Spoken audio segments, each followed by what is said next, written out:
जय भीम सर्वांना. तर 15 ऑगस्ट 1947ला भारत देश स्वतंत्र झाला. पण भारताला खरी पावर 26 जानेवारीला मिळाली. गोरे साहेब देश सोडून निघून गेले आणि भारतीय साहेब हे खुर्चीत बसले.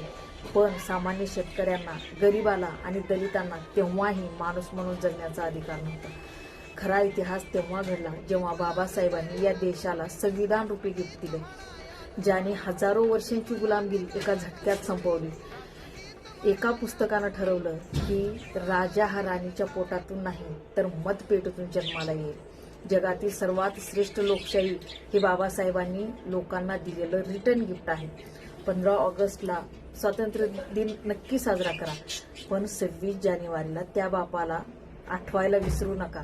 कारण ज्या अधिकाराची भाषा आपण छाती ठोकून करतो ना, तो अधिकार फक्त आणि फक्त बाबासाहेबांमुळे आहे, हे विसरून चालणार नाही. तर प्रजासत्ताक दिनांच्या सर्वांना खूप खूप शुभेच्छा. जय भीम, जय संविधान.